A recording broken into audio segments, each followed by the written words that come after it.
After such a difficult start to my 2021 rut and such a flop in my 2020 rut, it was fantastic to be able to sit back and watch this buck do his thing. I'll never get tired of hearing that sound.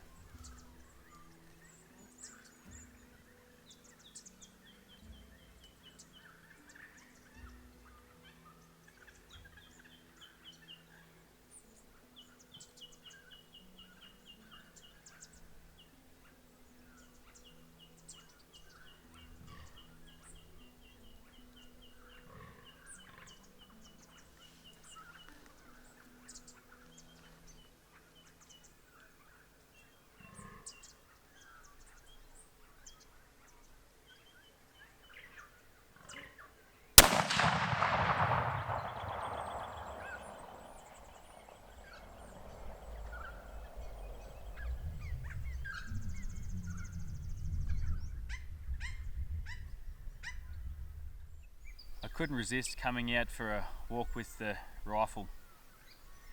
It's been a tough couple of years, but I've hunted this place now for 5 or 6 years, maybe more.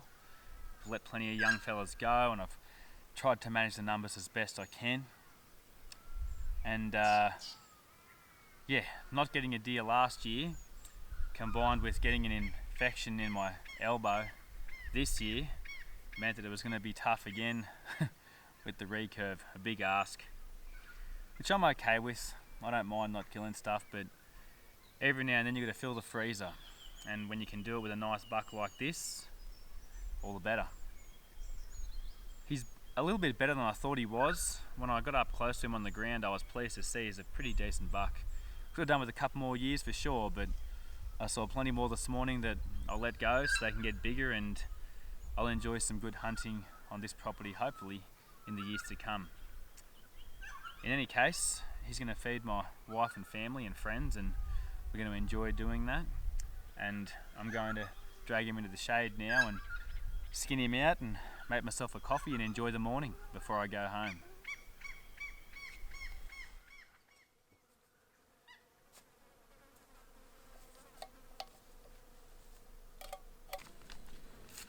This bush brew from Warfighter Coffee and Pathfinder Outdoors is a fantastic coffee to have in the bush, and it's always good to support veteran-owned companies. I'd never caped a fallow buck before, so even though I didn't plan on taking this buck's cape, I caped him out to prove to myself that I could do it and give my knives a good test. You can see here I'm starting out the skinning and butchering process with the Farstalker by Seeker Knives, which has become probably my favourite knife. It's a great shape, very light in the hand, maintains an edge exceptionally well with a great blade geometry and S35 VN steel.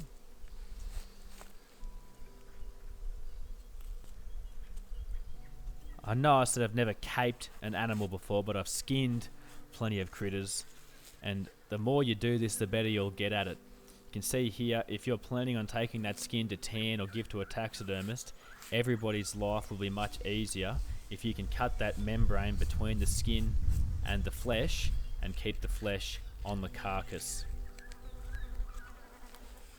Obviously, the sharper your knife is, the easier it will be.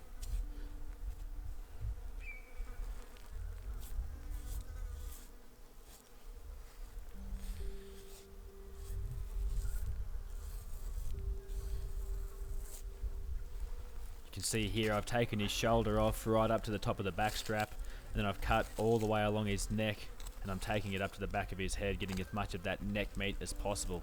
There's plenty of meat on the neck of a deer, and it goes really well in a slow cooker or something like that.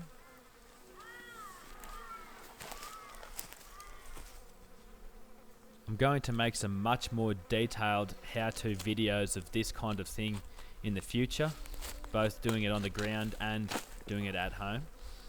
Once you get through that ball joint, it's not too difficult, but you still have to have a reasonable idea of what the pelvis looks like. You can see me scraping right on the top side of it there. And here at the back, people have a hard time with this part. There's a little corner to go around. You can see me turning the knife over. It's not the end of the world if you don't do it, but you want to make sure you get as much of that rump as possible because it's very tasty.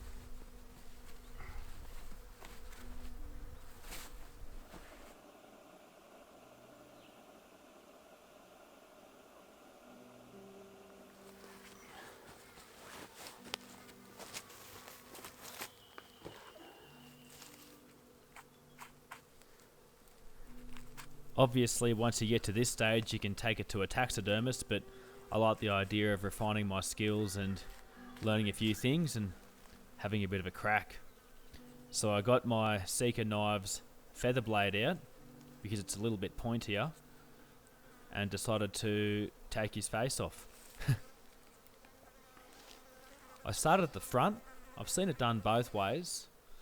I thought this way it might be easy to get started, so then when I come in from the back, there's less fiddling around at the back of the nose.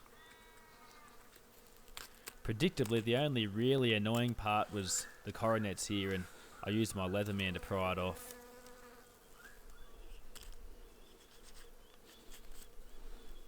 I hadn't cut up a mature buck for a little while, so I'd forgotten just how tough the skin around their face and their neck is.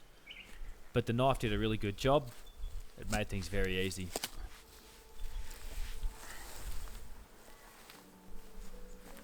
I definitely could have driven my vehicle up this way without too much hassle, but I figured by the time I'd walk back to camp and come back up here, I could have just been most of the way back anyway. Plus, I really enjoy working out my backpack and my legs with these heavy loads.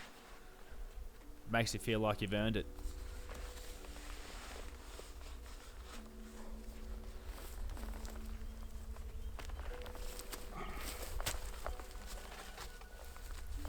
I'm not quite sure just how heavy this would have been, but certainly one of the heaviest loads I've had in this bag.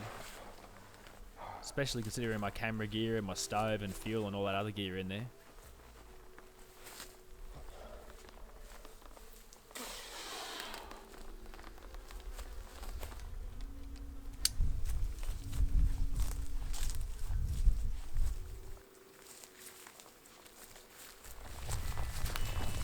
It's heavy.